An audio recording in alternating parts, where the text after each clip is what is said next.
Hello दोस्तों, आज के इस वीडियो में हम स्टार्ट करेंगे BSc third year chemistry paper third. इसमें हम चैप्टर फर्स्ट रिएक्शन इंटरमीडिएट्स पढ़ेंगे। तो चलिए स्टार्ट करते हैं। सबसे पहले हम ये जान लेते हैं कि ये रिएक्शन इंटरमीडिएट्स होते क्या हैं।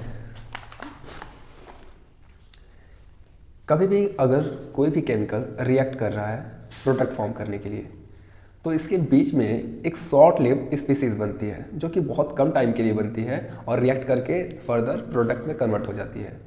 तो ये जो शॉर्ट लिव्ड आपकी स्पीसीज है इसी को हम बोलते हैं इंटरमीडिएट, क्योंकि ये बीच में बन रहा है इसलिए इंटरमीडिएट। डेफिनेशन यहाँ पे दिया हुआ है, short life between reactant and product is known as reaction intermediate. वैसे ये सब इंपॉर्टेंट नहीं है आपके एग्जाम पॉइंट ऑफ व्यू से। अब ये जो रिएक्शन इंटरमीडिएट होते हैं ये होते हैं चार टाइप के। चार नहीं, ये बहुत टाइप के होते हैं। आप में जनरली चार पढ़ना है, कार्बिन तक और नाइट्रीन में थोड़ा सा हम टॉपिक पढ़ेंगे। सबसे पहला जो आपका रिएक्शन इंटरमीडिएट है वो है कार्बोकेटाइन। आज के इस वीडियो में हम कार्बोकेटाइन को ही अच्छे से पढ़ेंगे और समझेंगे। सबसे पहले कार्बोकेटाइन क्या होता है वो समझते हैं। कार्बोकेटाइन एक ऐसा ऑर्गेनिक आयन है which contain positively charge carbon atom are called carbonium और कार्बोकेटाइन। समझते हैं कि इस वर्ड से हम क्या कहना चाह रहे हैं।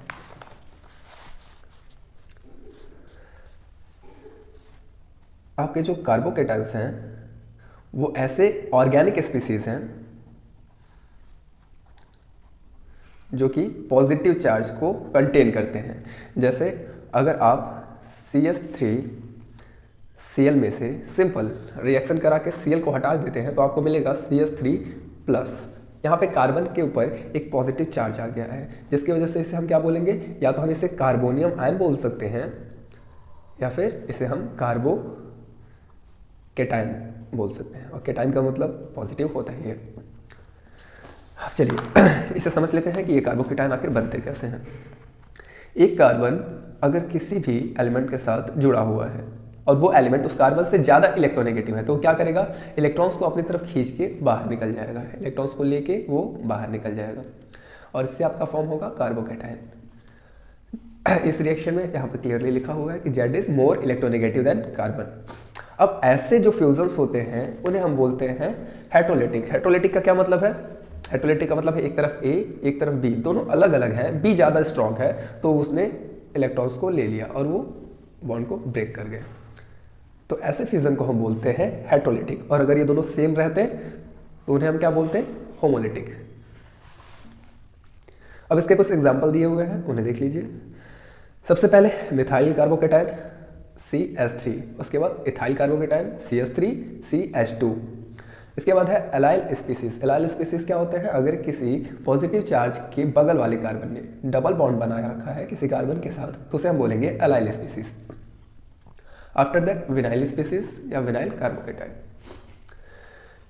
चलिए अब इसके स्ट्रक्चर की बात कर लेते हैं।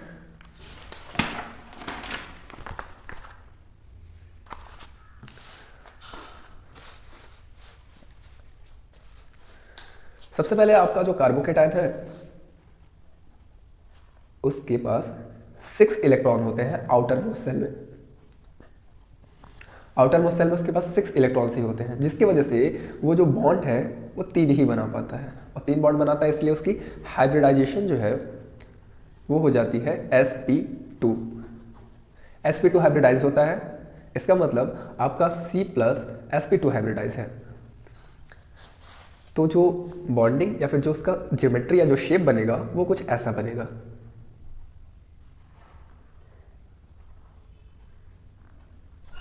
तीन आपके प्लेनर पे लग जाएंगे और एक एम्प्टी या अनहाइब्रिडाइज जो p ऑर्बिटल है वो परपेंडिकुलरली अप एंड डाउन चला जाएगा। इसको अच्छे से दोबारा समझते हैं। कार्बोकेटाइन के पास 6 इलेक्ट्रॉन्स इन वैलेंस शेल होते हैं। So they have deficiency of electron, क्योंकि होने तो 8 चाहिए जिसकी वजह से ये इलेक्ट्रोफाइल की तरह बिहेव करता है। अब 6 इलेक्ट्रॉन आउटर मोस्ट सेल में होने की वजह से ये sp2 हाइब्रिडाइज हो जाता है और नंबर ऑफ सिग्मा बॉन्ड बनाता है ये 3। नंबर ऑफ सिग्मा बॉन्ड अगर इसका 3 है तो ये sp2 हाइब्रिडाइजेशन तो करेगा ही। अब sp2 हाइब्रिडाइजेशन होने की वजह से ट्रायंगुलर प्लेनर इसका शेप हो जाता है और जिसमें एम्प्टी p ऑर्बिटल ऊपर और नीचे की तरफ एक्सटेंड कर जाते हैं। अब इसके बाद इनके शेप के बाद आता है इनकी स्टेबिलिटी। स्टेबिलिटी बहुत इंपॉर्टेंट है क्योंकि यूपीएससी में ज़्यादातर क्वेश्चन स्टेबिलिटी से ही पूछे गए हैं। तो चलिए स्टेबिलिटी को समझते हैं। किसी भी कार्बोकेटाइन की स्टेबिलिटी देखने के लिए सबसे पहले आप उसकी एरोमेटिसिटी देखेंगे। अगर वो एरोमेटिक है तो सबसे ज़्यादा स्टेबल होगा। अगर एरोमेटिसिटी नहीं देखनी है यानी एरोमेटिसिटी नहीं है तो आप आएंगे रेजोनेंस पे। अगर रेजोनेंस भी नहीं है तो आप देखेंगे हाइपर कॉन्जुगेशन। अगर हाइपर कॉन्जुगेशन भी नहीं होता है तो हम देखेंगे इंडक्टिव इफेक्ट, और इंडक्टिव में भी प्लस आई। अब ये सब टर्म्स थोड़े से हाई लेवल के हो जाते हैं तो मे भी समझने में डिफिकल्टी हो, तो पहले हम इन टर्म्स को एक एक करके समझ लेते हैं, उसके बाद हम स्टेबिलिटी की बात करेंगे। तो यहाँ से हम समझेंगे इंडक्टिव इफेक्ट। देखते हैं क्या होता है इंडक्टिव इफेक्ट। सबसे पहले हम सपोज करते हैं कोई भी दो एलिमेंट्स ए और बी जो एक दूसरे के साथ बॉन्ड बनाए हुए हैं। अगर बी एक हायर इलेक्ट्रोनेगेटिव एटम होगा तो क्या करेगा, हमने पहले देखा ना कि वो इलेक्ट्रॉन्स को अपनी तरफ खींचेगा। अब ये जो बी है ये बॉन्ड को ब्रेक तो नहीं करेगा, लेकिन उसी बॉन्ड के अंदर ही इलेक्ट्रॉन्स को अपनी तरफ खींच के ए पे पार्शियल पॉजिटिव चार्ज बना देगा और खुद पे कैसा चार्ज बना लेगा, पार्शियल नेगेटिव चार्ज। इसी फिनोमिनन को हम बोलते हैं इंडक्टिव इफेक्ट। आइए इसके डेफिनेशन से देख लेते हैं। Displacement of sigma electron toward more electronegative atom of sigma bond. इस फिनोमिनन को हमने क्या बोला, inductive effect. Due to which partial charge develop on both elements, ये भी हमने देख लिया। अब ये समझते हैं कि जो आपका आई इफेक्ट यानी इंडक्टिव इफेक्ट है ये दो टाइप का होता है। एक तो होता है आपका प्लस आई और एक होता है आपका माइनस आई। इन दोनों को हम समझते हैं।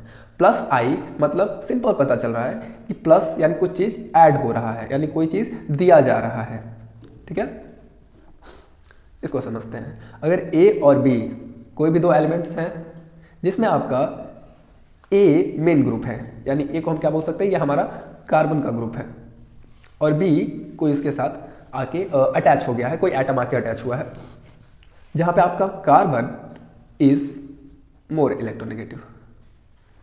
अगर आपका कार्बन ज्यादा इलेक्ट्रोनेगेटिव है बी से तो वो क्या करेगा, इलेक्ट्रॉन्स को अपनी तरफ खींचेगा और बी पे बन जाएगा पार्शियल पॉजिटिव। कार्बन खुद पे कैसा बनाने लगेगा, पार्शियल नेगेटिव।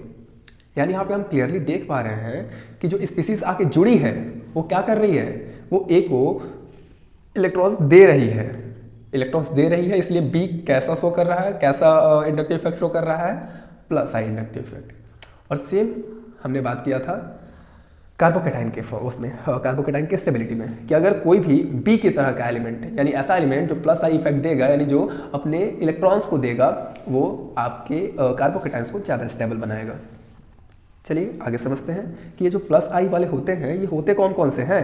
प्लस आई वाले सबसे पहले आपके CH3 के जितने भी होंगे, लाइक आपके CH3 नेगेटिव, इसके जितने भी ग्रुप होंगे सबके सब प्लस आई इफेक्ट शो करेंगे। इसके अलावा CH3 CH भी करेगा, CH3 2 सॉरी यहाँ पे 2 होगा, CH भी करेगा और CH3 3C भी करेगा। ये सब कैसा इफेक्ट शो करेंगे, प्लस आई। तो कभी भी अगर आपको कार्बोकेटाइन के ये स्पीसीज मिलते हैं तो आपको समझ जाना चाहिए कि आपका कार्बोकेटाइन स्टेबल हो रहा है, यानी ये स्टेबल करने में हेल्प कर रहे हैं। अब कैसे कर रहे हैं वो भी समझ लेते हैं। कार्बन है पॉजिटिव चार्ज के साथ, कोई बी आके उसके साथ जुड़ रहा है, अपने इलेक्ट्रॉन उसकी तरफ ट्रांसफर कर रहा है, इसका मतलब यही तो है कि वो सी को न्यूट्रल करना चाह रहा है, पॉजिटिव चार्ज को हटाना चाह रहा है। तो अगर पॉजिटिव चार्ज हट गया, आपका सी न्यूट्रल हो गया, तो सी स्टेबल भी तो हो जाएगा। होप आपको ये चीजें समझ में आ गई होंगी। चलिए आगे देखते हैं।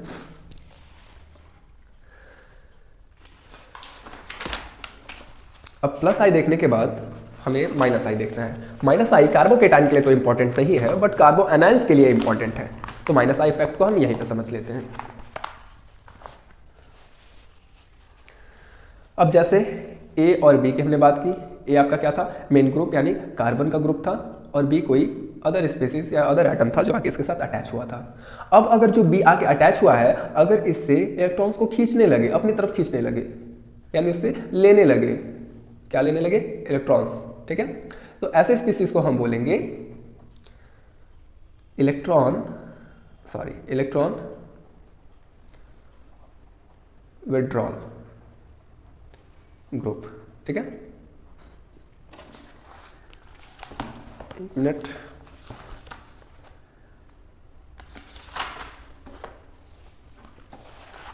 इसमें मैंने एक चीज नहीं बताया, जरा उसे भी देख लीजिए। प्लस आई इफेक्ट को जिसने शो किया था उसे हम क्या बोलते हैं, इलेक्ट्रॉन डोनर, क्योंकि उसने इलेक्ट्रॉन दिया था और माइनस आई वाले में जो इलेक्ट्रॉन्स को ले रहा है उसे हम क्या बोलते हैं, इलेक्ट्रॉन विड्रॉल ग्रुप। तो ऐसे कोई भी स्पीसीज जो इलेक्ट्रॉन्स को लेने का काम करते हैं वो ज़्यादा इलेक्ट्रोनेगेटिव होते हैं और ये शो करते हैं माइनस आई इफेक्ट। ठीक है, इन चीज़ों को याद रखिएगा क्योंकि स्टेबिलिटी करते वक्त हम इन चीज़ों का यूज़ करेंगे। अब ये माइनस आई वाले स्पीसीज कौन कौन होते हैं? सबसे इंपॉर्टेंट NO2। जो आपका NO2 है वो क्या करता है, वो इलेक्ट्रॉन्स को अपनी तरफ खींचता है और अगर इलेक्ट्रॉन्स को अपनी तरफ खींचेगा तो पॉजिटिव चार्ज को और बढ़ाएगा। जैसे अगर कार्बोकेटायन है उसके साथ कोई स्पीसीज मान लो NO2 लग गया तो NO2 क्या करेगा, इलेक्ट्रॉन्स को और अपनी तरफ खींचेगा और ये जो पॉजिटिव चार्ज है ये तो और बढ़ता जाएगा और भी ज़्यादा होता चला जाएगा, यानी स्टेबिलिटी और वीक होती चली जाएगी। इसलिए कार्बोकेटायंस के साथ हमेशा आप प्लस आई इफेक्ट वाले को ही यूज़ करेंगे, ना कि माइनस आई। अगर माइनस आई कहीं भी लगा है तो सीधे सीधे समझ जाना है कि स्टेबिलिटी क्या हो रही है और कम हो रही है। NO2 के बाद फ्लोरीन, क्लोरीन, ब्रोमीन, आयोडीन, ये सब क्या करते हैं, ये सारे इलेक्ट्रॉन्स को खींचते हैं अपनी तरफ, यानी इलेक्ट्रॉन विड्रॉल ग्रुप है। OH भी है और साथ में C6H5। ठीक है, चलिए इंडक्टिव इफेक्ट देखने के बाद हम आते हैं हाइपर कॉन्जुगेशन। हाइपर कॉन्जुगेशन को ज़्यादा डीप में हमें नहीं पढ़ना है क्योंकि कहीं भी आपसे इसका फॉर्मूला और इसका डेफिनेशन नहीं पूछा जाएगा, आपको बस इसका यूज़ करना है, इसलिए आप बस ओवर देख के कर सकते हैं। In hyperconjugation the electron of CH bond of alpha carbon are involve in hyperconjugation with positively charge carbon. आपको समझ में नहीं आया होगा डेफिनेशन पढ़ के, इसको मैं समझा देता हूँ। जैसे एक कार्बन है जिस पे पॉजिटिव चार्ज है, इसके बगल वाले कार्बन को हम बोलते हैं अल्फा कार्बन। क्या बोलते हैं, अल्फा कार्बन, यानी बगल में इसके जो भी इधर अटैच हो तो और इधर हो तो भी उसे हम क्या बोलेंगे, अल्फा कार्बन।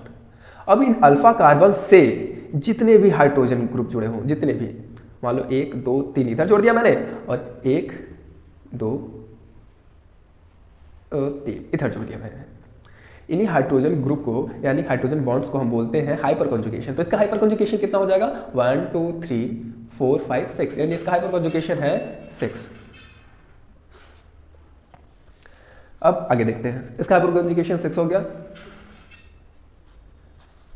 सेम उसी तरह अगर कोई कार्बन है, कार्बन और एक और कार्बन, यहाँ पे ये सी है प्लस वाला और इसके बगल में एक और कार्बन हम जोड़ दे रहे हैं, इसके पास ऑलरेडी होगा H,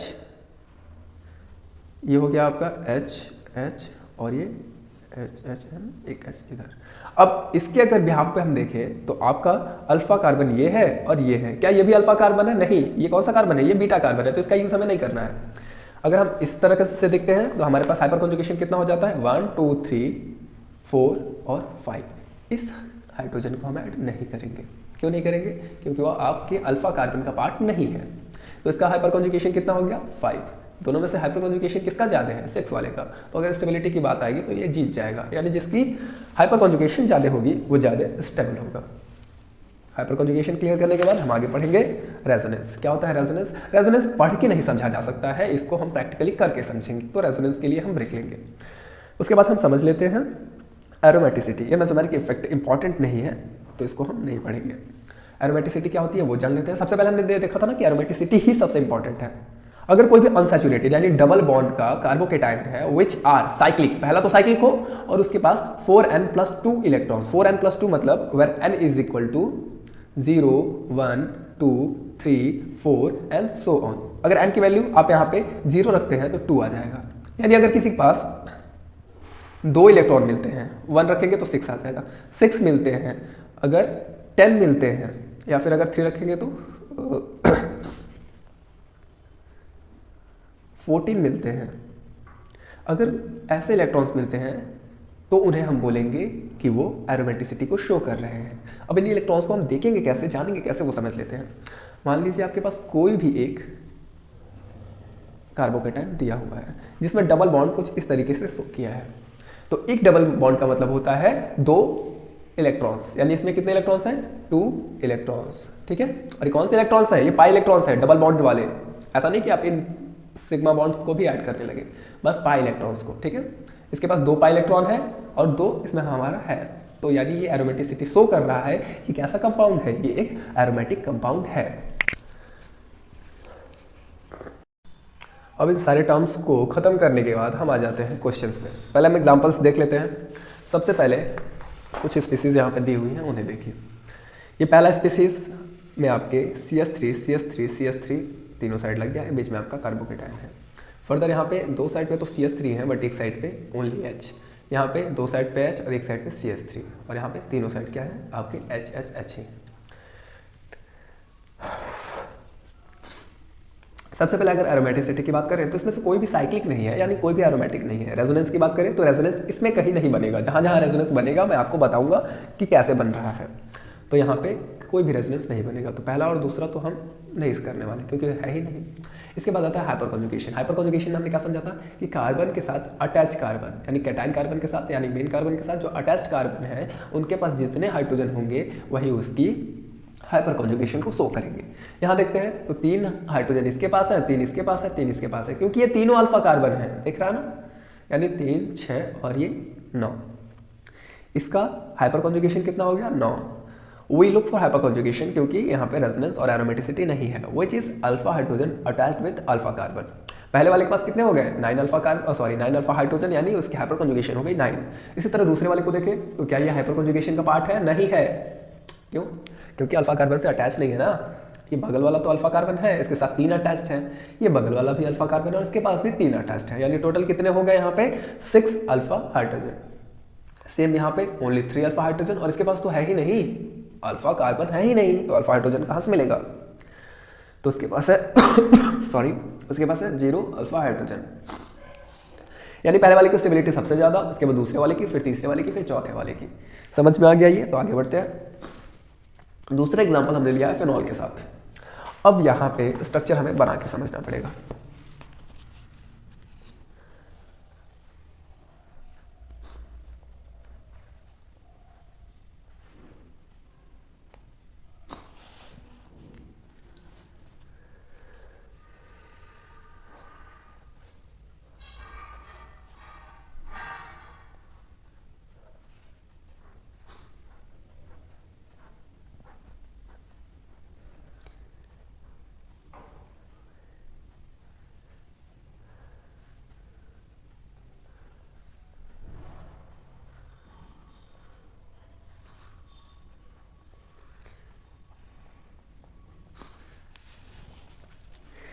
ये जो स्ट्रक्चर मैंने बनाया है ये है आपका PH3C+, यानी 3 टाइप से फिनॉल और बीच में आपका C+। इसको हम समझते हैं। सबसे पहले हम इन्हें देखते हैं कि क्या ये एरोमेटिक है।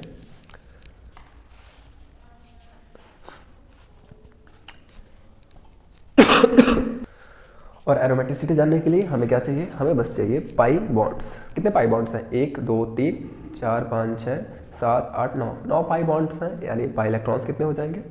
18। टोटल 18 पाई इलेक्ट्रॉन्स हो जाते हैं। अब देखते हैं क्या ये 4n+2 फॉर्मूले को फिल कर रहे हैं।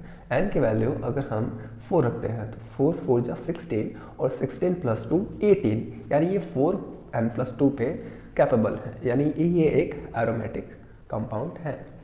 तो एरोमेटिसिटी में तो इसने जीत लिया है। अब हम देखते हैं कि क्या ये रेजोनेंस को भी शो कर रहा है। रेजोनेंस क्या होता है मैंने आपको बताया नहीं है, इसमें मैं करके दिखाऊंगा कि रेजोनेंस क्या होता है। तो चलिए देखते हैं। रेजोनेंस का मतलब होता है कि पॉजिटिव चार्ज इसके अलावा और कहाँ कहाँ जा सकता है और कैसे जा सकता है, समझते हैं। एक मिनट रुक जाइए। मान लेते हैं ये हमारा एक बॉन्ड है। ये क्या है? एक सिंपल सा बॉन्ड है जो कि यहाँ पे लगा हुआ है। यहाँ पे एक पाई बॉन्ड दिख रहा है ना, उसकी जगह मैंने इसको यहाँ लगा दिया। अब ये जो बॉन्ड है इस पॉजिटिव चार्ज को देख के उसकी तरफ अट्रैक्ट होना चाहेगा, यानी ये इलेक्ट्रॉन जो है ये कुछ ऐसे शिफ्ट हो जाना चाहेंगे, मतलब यहाँ वाला इलेक्ट्रॉन इसके पास आना चाहेगा, ठीक है। तो ये कुछ इस तरीके से शिफ्ट हो जाएगा और अपना बॉन्ड वहाँ से तोड़ के अब ये इधर लेते आएगा। समझ में आ रहा है? इससे थोड़ा सा और छोटा कर लेते हैं, फिर और अच्छे से समझ में आएगा। अब देखिए, अब शायद समझ में आए। ये बॉन्ड पहले ऐसा था, लेकिन इस पॉजिटिव चार्ज को देख के अट्रैक्ट हो गया और अब ऐसे आ गया, यानी वहाँ वाला बॉन्ड तो खत्म। अब जो नया बॉन्ड बना वो कैसे बना? देखिए, जो नया बॉन्ड उसने बनाया वो कुछ, मैं बस एक ही फिनॉल को बना के दिखा रहा हूँ, मतलब एक ही स्ट्रक्चर को, सबको बनाएंगे काफ़ी टाइम लग जाएगा। यहाँ वाला तो है ही, यहाँ वाला भी है। यहाँ वाला जो बॉन्ड था वो वहाँ से टूट के यहाँ आ गया। समझ में आ रहा है? अब ये जिसके पास पहले से इलेक्ट्रॉन था वो तो बेचारा खाली पड़ गया, उसके पे आ गया पॉजिटिव चार्ज। यहाँ पे डबल बॉन्ड का फॉर्मेशन, कार्बन और अगेन आपका पीएच और पीएच। ठीक है, अब यहाँ वाला आराम से बैठा हुआ था, यहाँ वाला जो बॉन्ड है वो आराम से बैठा था, उसने देखा पॉजिटिव चार्ज, अगेन शिफ्ट हो गया इधर। ठीक है, अगेन ऐसे शिफ्ट हो गया ना, यानी यहाँ वाला बॉन्ड अब इधर आना चाह रहा है, तो इसका फॉर्मेशन कुछ कैसा होगा, यहाँ वाला तो हैप्पीली है, यहाँ वाला इसके पास आ गया, इसकी जगह खाली बच गई, पॉजिटिव चार्ज यहाँ भाग आया। ठीक है, फर्दर भाई यहाँ पे double bond C P H N P H. अब आगे क्या होगा, इसके बगल वाला जो यहाँ पे बैठा था, अब वो जाना चाहेगा उसकी तरफ। ठीक है, और फॉर्मेशन करेंगे दूसरे बॉन्ड का। बगल वाला बॉन्ड ऑलरेडी जैसा था वैसे है, ये वाला इधर चला गया, और ये जो पॉजिटिव चार्ज है वो बेचारा इस खाली जगह पे आ गया। ठीक है, बाकी same double bond carbon P H N P H. अब अगेन ये यहाँ पे उतर जाएगा और सेम जैसा पहला था ना वैसे बना लेगा। समझ में आया? और यही क्राइटेरिया अब स्टार्ट होगा इस वाले फिनॉल के साथ, और यही क्राइटेरिया स्टार्ट होगा इस वाले फिनॉल के साथ। एक फिनॉल के साथ कितना स्ट्रक्चर बना, कितना रेजोनेटिंग, 3, यानी 3 के साथ कितने बन जाएंगे, 9। 3 पीएच के साथ कितने स्ट्रक्चर बन जाएंगे, सॉरी 9। ठीक है, और एक ये खुद ही है, एक स्ट्रक्चर तो ये खुद ही है, तो टोटल हमारे पास रेजोनेटिंग स्ट्रक्चर कितने हो गए, 10। समझ में आ गया? इसमें कोई प्रॉब्लम नहीं होनी चाहिए, अगर हो तो वीडियो को आप दोबारा देख लीजिएगा। सेम उसी तरह अगर हम बात करें PH2CH प्लस का, अगर हम इसकी बात करें तो इसका स्ट्रक्चर कैसा होगा, कुछ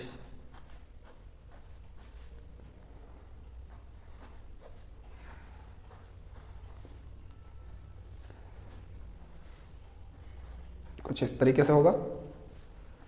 अभी हमने देखा ना कि एक पीएच के साथ कितना बन रहा था, 3, इस वाले पीएच के साथ कितना बनेगा, 3, और ये खुद में तो एक स्ट्रक्चर ये है ही, तो टोटल इसके रेजोनेटिंग स्ट्रक्चर कितने, 7। समझ में आ गया? अगर इसकी एरोमेटिसिटी की बात करें तो ये 2, 2, 4, 2, 6, 2, 8, 2, 10 और 12। ये क्या है, ये 4n+2 नहीं है, बल्कि ये कैसा शो कर रहा, ये कर रहा 4n टाइप, जिसमें 4 × 3 हम कर सकते हैं। ठीक है, और जो भी अगर 4n करता है तो ये होता है एंटी एरोमेटिक, यानी ये एरोमेटिक ना होकर क्या है, एंटी एरोमेटिक है।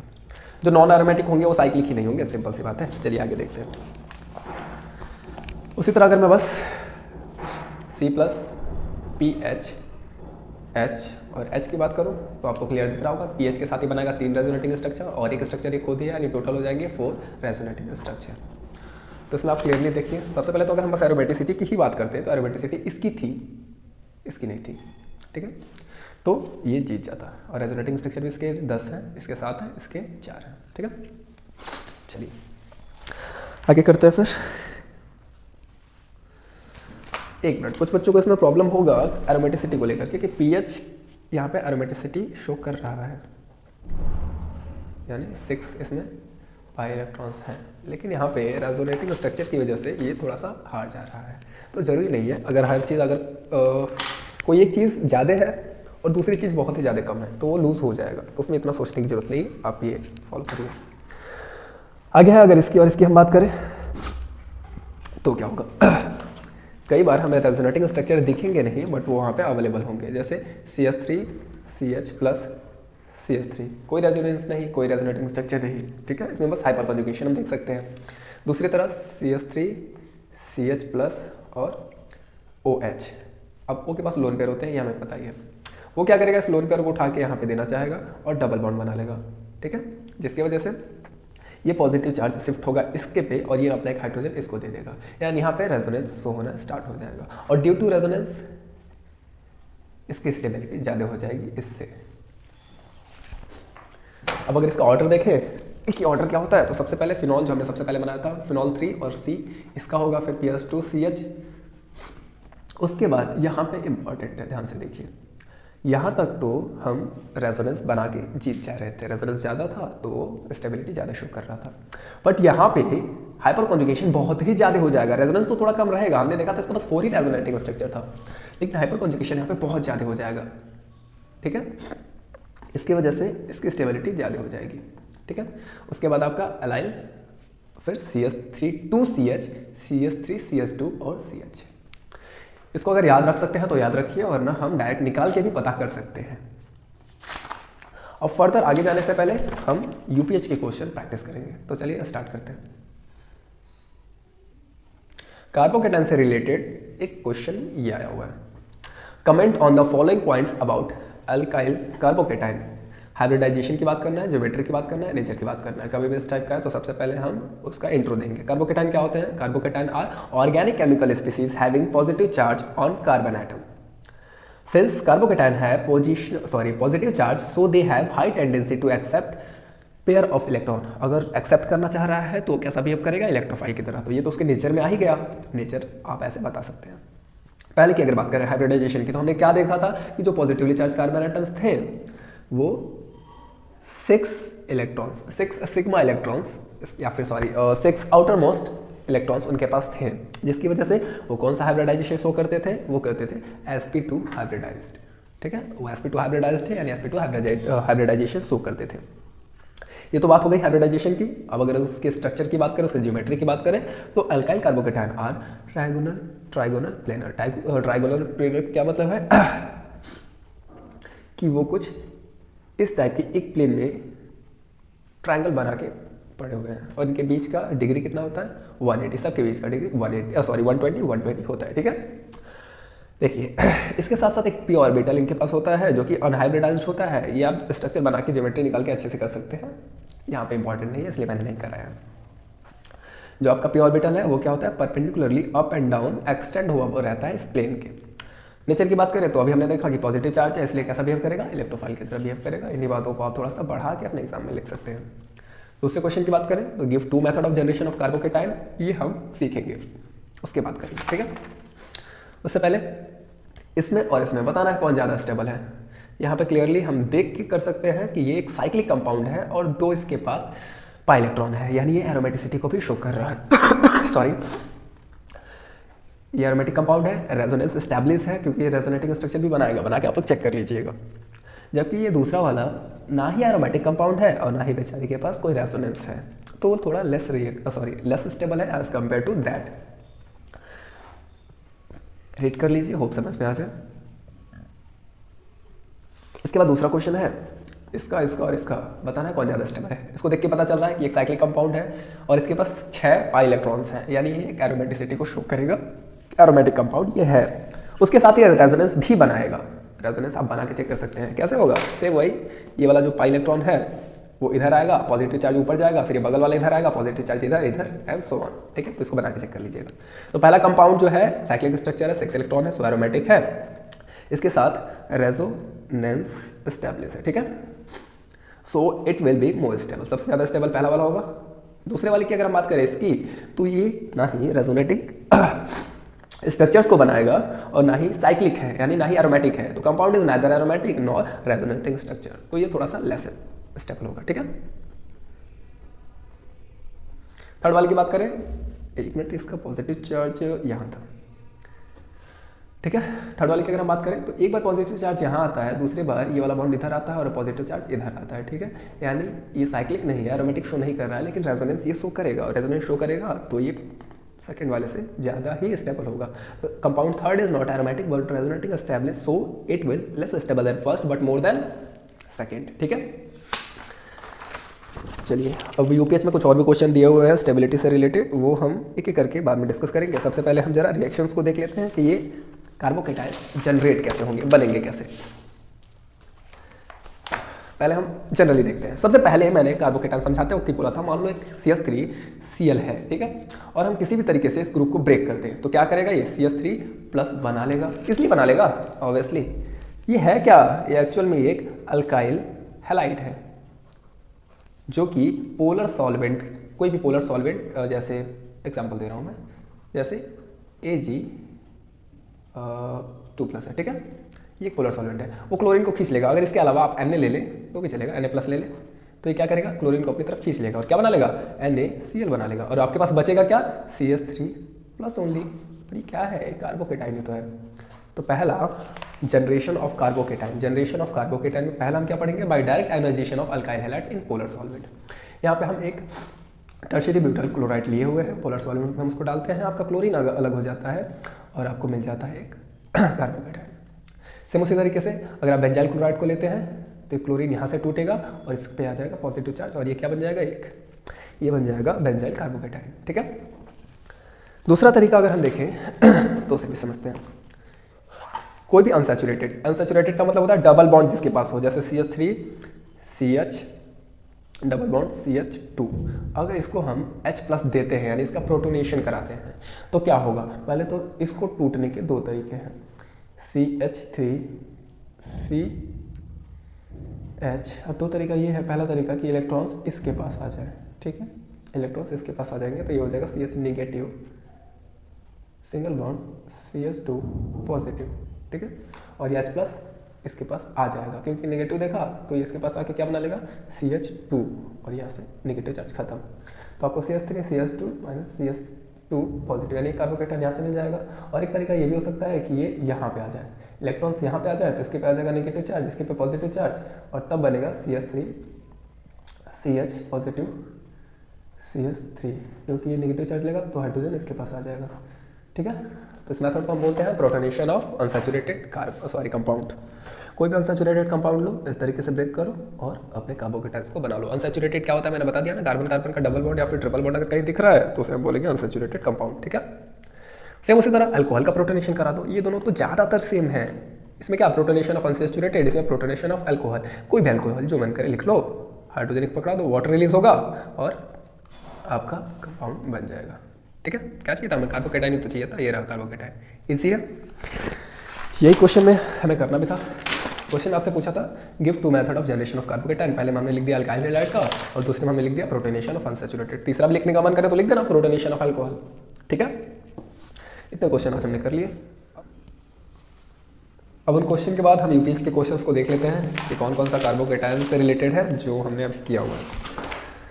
सबसे पहले क्वेश्चन नंबर 2 का देखिए, कमेंट करना हाइब्रिडाइजेशन ज्योमेट्री और नेचर ऑफ कार्बोकेटाइन, ऑलरेडी कर चुके हैं हम।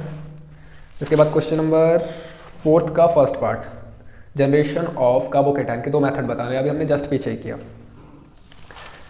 इसके बाद क्वेश्चन नंबर 8 को देखिए, इसमें और इसमें बताना है कौन ज़्यादा स्टेबल है, ऑलरेडी कर चुके हैं। ये सारे क्वेश्चन करने के लिए आप रेजोनेटिंग स्ट्रक्चर बना के जरूर दिखाएं और उसके साथ साथ एरोमेटिसिटी को भी एक्सप्लेन करें। क्वेश्चन नंबर 9 को देखते हैं, इन तीनों का बताना है। इसका एरोमेटिक स्ट्रक्चर बना देंगे, इसके 2 बनेंगे बस, इसको मैं बता दे रहा हूँ कि इसके 2 एरोमेटिक स्ट्रक्चर कौन कौन से बनेंगे, उसे देखिए। ये है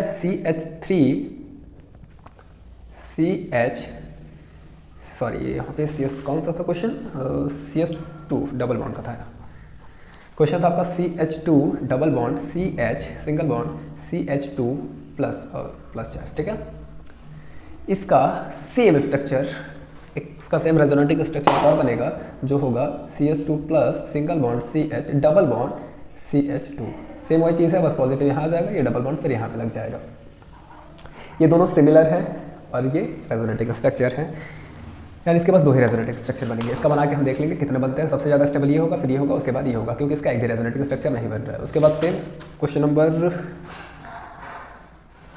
12 नहीं होगा, 14 देख लीजिए। क्वेश्चन नंबर 14 में ऑलरेडी इसको हम कर चुके हैं। कितने 4 रेजोनेटिंग स्ट्रक्चर बनते थे ना इसके बनाएंगे तो 7 बनेंगे, बना के चेक कर लीजिएगा। इसके 7, इसके 4, इसके पास 2 ही रेजोनेटिंग स्ट्रक्चर बनेंगे। अभी हमने देखा था, ये रहा इक्विवेलेंट रेजोनेटिंग स्ट्रक्चर 2 ही बन रहा था। पहले वाले के 7 बनेंगे कुछ ऐसे और लास्ट वाले के 4 बनेंगे, जो हम पहले ही बना के देख चुके हैं फिनॉल वाले केस में। उसके बाद उससे रिलेटेड इसमें कोई क्वेश्चन नहीं था। हाँ, ये देखिए क्वेश्चन नंबर 21, इसको मैं करा के दिखा दे रहा हूँ। वैसे दिखाने की जरूरत नहीं है बट एक बारी मैं कर दे रहा हूँ ताकि कोई प्रॉब्लम ना हो। सबसे पहले इसका थर्ड वाला पार्ट हम देखेंगे। थर्ड वाले पार्ट में क्या हो रहा है, बीच में एक कार्बन है जिस पे पॉजिटिव चार्ज है, ऊपर और नीचे फिनाइल ग्रुप लगे हुए हैं और बगल में NO2 लगा हुआ है जो कि इलेक्ट्रॉन्स को विड्रॉल करने का काम करता है। ठीक है, और इलेक्ट्रॉन को विड्रॉल करेगा यानी इसका पॉजिटिव चार्ज और बढ़ा देगा, और जब बढ़ा देगा तो ये और अनस्टेबल हो जाएगा ना, यानी ये वाला जो ग्रुप है वो तो अनस्टेबल करने का काम कर रहा, बट ये और ये स्टेबल करने का काम कर रहे हैं। कैसे कर रहे हैं, 2 फिनॉल्स की वजह से रेजोनेटिंग स्ट्रक्चर ज़्यादा हो जाएगा और ये जो प्लस इफेक्ट है ये सब पे फैल जाएगा, जिसकी वजह से पॉजिटिव चार्ज का जो इफेक्ट है, या फिर हम ये बोलें कि जो उसकी डेंसिटी है वो थोड़ी सी डिक्रीज हो जाएगी। तो इस वाले की वजह से क्या हो रहा है, this carbocation is most stable due to presence of 2 phenyl group on cationic carbon. These benzene rings decrease charge density of positively charged carbon by resonance। ठीक है, उसके बाद अगर इसकी बात करें तो इसके पास एक तो आपका फिनाइल ग्रुप है और एक CH3 है जो कि हाइपर कॉन्जुगेशन का काम करेगा। ये आपका रेजोनेंस की वजह से पॉजिटिव चार्ज को डिक्रीज करेगा, ये हाइपर कॉन्जुगेशन की वजह से डिक्रीज करेगा, और ये तो इंक्रीज करने का काम कर रहे हैं, बट ये दोनों मिलके इसको थोड़ा सा स्टेबल बना देंगे। तो जो आपका सेकंड पार्ट है ये थर्ड से तो कम स्टेबल होगा, लेकिन फर्स्ट वाले से ज़्यादा स्टेबल होगा। क्यों? क्योंकि इसके पास कोई भी फिनाइल ग्रुप नहीं है, बस एक इसके पास NO2 का पार्ट है जो क्या करेगा, इलेक्ट्रॉन को विड्रॉल करके इसकी पॉजिटिव चार्ज को और बढ़ा देगा और इसको और ज़्यादा अनस्टेबल बना देगा। यहाँ से रेड कर लीजिए एक बारी। इसके बाद आते हैं क्वेश्चन नंबर 22 पे। क्वेश्चन नंबर 22 में ये सबसे ज़्यादा स्टेबल है और ये उससे कम स्टेबल, ये ऑलरेडी हम कर चुके हैं। इसका मुझे समझ नहीं है या फिर मुझे लग रहा है कि मिसप्रिंट हो गया है, क्योंकि यहाँ पे दो बॉन्ड एक साथ थे तो ये क्लियर नहीं हो पाया। तो आप बस इन दोनों को यहाँ से समझ लीजिए। After that question number 24। Question number 24 में भी सेम, फिनॉल सबसे ज़्यादा स्टेबल। उसके बाद ये इसके रेजोनेटिंग स्ट्रक्चर कितने बन रहे थे? 3, 3, 6, 3, 9 और एक खुद में था 10 बन रहे थे, इसके 4 बन रहे थे और इसका कोई रेजोनेटिंग स्ट्रक्चर नहीं बनेगा। यह हाइपर कॉन्जुगेशन की वजह से इन दोनों से कम स्टेबल होगा, लेकिन स्टेबल होगा। सबसे ज़्यादा ये, फिर ये, उसके बाद ये। ठीक है। आफ्टर दैट ये इसको देख लेते हैं हम। सबसे पहले वाले को अगर हम देखें तो उसमें कंजंक्शन भी है और 2 पाई इलेक्ट्रॉन भी है, जिसकी वजह से वो एरोमेटिक होगा और सबसे ज़्यादा स्टेबल होगा। दूसरा वाला एंटी एरोमेटिक होगा, क्योंकि इसमें बस 4 ही हैं और ये 4n को फॉलो कर रहा है। 4n यानी एंटी एरोमेटिक। लेकिन अगर हम लास्ट वाले को देखें तो इसमें 2 पाई इलेक्ट्रॉन्स तो है, लेकिन कंजंक्शन नहीं है। देखो पाई, इसके बाद कैटायन, फिर सिग्मा सिग्मा सिग्मा। ठीक है, पाई सिग्मा कैटायन, फिर सिग्मा सिग्मा सिग्मा, यानी इसमें कंजंक्शन नहीं है, तो ये नॉन एरोमेटिक होगा। Aromatic, anti aromatic, non aromatic, सबसे ज़्यादा स्टेबल, उसके बाद ये, फिर ये। इसके साथ साथ इसका आप स्ट्रक्चर बना के भी देख सकते हैं, एरोमेटिक रेजोनेटिक स्ट्रक्चर बना के, तो भी आप स्टेबिलिटी को एक्सप्लेन कर सकते हैं। उसके बाद अगर इन दोनों की बात करें तो इन दोनों का भी आप रेजोनेटिक स्ट्रक्चर बना के बता देंगे कि कौन ज़्यादा स्टेबल है, ए या बी। इसके बाद इससे रिलेटेड और कोई क्वेश्चन नहीं है, तो हम कार्बोकैटायन को बंद करते हैं एक छोटा सा टॉपिक खत्म करने के बाद। चेक कर लेते हैं 1 मिनट। कार्बोकैटायन मेनली बस इतना ही है। सबसे पहले हमने इंडक्टिव इफेक्ट देख लिया, समझ भी लिया, प्लस आई माइनस आई समझ लिया, उनके ग्रुप समझ लिए थे, हाइपर कॉन्जुगेशन क्या होता है हमने वो समझ लिया था। उसके बाद रेजोनेंस क्या होता है, रेजोनेंस हम ये समझ चुके हैं। एरोमेटिसिटी क्या होती है, कैसे निकालते हैं, ये भी हम समझ चुके हैं। उसके बाद इंटरमीडिएट्स क्या थे हमने ये देखा। इंटरमीडिएट्स में हम कार्बोकैटायन को पढ़ रहे थे, कार्बोकैटायन का स्ट्रक्चर, उनकी ग्रुपिंग हमने सब देख लिया। स्टेबिलिटी को हमने समझा उसके बाद कि कार्बोकैटायन की स्टेबिलिटी कैसे और निकालेंगे, और उनका हमने एक चार्ट भी देख लिया था कि उनकी स्टेबिलिटी कैसे अरेंज है। आफ्टर हमने देखा था जनरेशन ऑफ कार्बोकैटायन। कार्बोकैटायन को हम जनरेट कैसे करेंगे, 3 मेथड है। सबसे पहले आयोनाइजेशन ऑफ अल्काइल हैलाइड, फिर protonation of unsaturated, after that protonation of alcohol. अभी हम थोड़ा सा देख लेंगे रिएक्शन ऑफ कार्बोकैटायन कि कार्बोकैटायन रिएक्ट कैसे करते हैं। सबसे पहले एलिमिनेशन ऑफ प्रोटॉन, प्रोटॉन का एलिमिनेट करके वो एल्कीन्स बना देते हैं। कैसे? CH3 CH2 CH2+, ये क्या था, एक कार्बोकैटायन था। इसने अपना एक हाइड्रोजन लूज कर दिया, यानी H+ लूज कर दिया और अपने इलेक्ट्रॉन्स इस कार्बन को दे दिए। ठीक है, इस कार्बन को अपने इलेक्ट्रॉन्स दे दिए और खुद H+ के फॉर्म में बाहर निकल गया। अब इस पे आएगा नेगेटिव चार्ज, इस पे आएगा पॉजिटिव चार्ज, तो इन्होंने बॉन्ड करके एल्कीन का फॉर्मेशन कर दिया। दूसरा रिएक्शन है कॉम्बिनेशन ऑफ न्यूक्लियोफाइल। न्यूक्लियोफाइल्स कौन होते हैं? जिन्हें पॉजिटिव चार्ज बहुत पसंद होते हैं, यानी जो खुद में तो नेगेटिव होते हैं, पॉजिटिव की तरफ जाना चाहते हैं। तो ऑब्वियसली जब आपका कार्बोकैटायन पॉजिटिव है तो नेगेटिव वाले को अट्रैक्ट करेगा ही करेगा। तो CH3 CH2 पॉजिटिव कार्बोकैटायन है, ब्रोमीन पॉजिटिव चार्ज को देखेगा और आके अटैच हो जाएगा, कंबाइन कर जाएगा और बना लेगा N-प्रोपाइल ब्रोमाइड। ठीक है, इसके बाद थर्ड है rearrangement of carbocation to form a more stable carbocation. Carbocation खुद को ही रीअरेंज करते हैं ताकि ज़्यादा स्टेबल हो सके। जैसे अगर यहाँ पे हम देखें पॉजिटिव चार्ज यहाँ है, हाइपर कॉन्जुगेशन बस एक ही है, दिख रहा है ना, याद है कि भूल गया, हाइपर कॉन्जुगेशन एक ही है। लेकिन अगर यही खुद को रीअरेंज कर लिया, पॉजिटिव चार्ज बीच में आ गया, तो हाइपर कॉन्जुगेशन बढ़ जाएगा। कितना हो गया अब हो गया 6, जिसकी वजह से ज़्यादा स्टेबल हो गया। और ये ऐसा करेंगे कैसे? बीच वाला अपना एक हाइड्रोजन इसको देगा, जिसकी वजह से पॉजिटिव चार्ज इसके ऊपर आ जाएगा, और इसको हम बोलते हैं 1,2 हाइड्राइड शिफ्ट। इसके बाद आपका कार्बोकैटायन खत्म है। अगले वीडियो से हम स्टार्ट करेंगे कार्बोनाइन, और एक वीडियो में हम कार्बोनाइन को पूरा का पूरा खत्म करेंगे।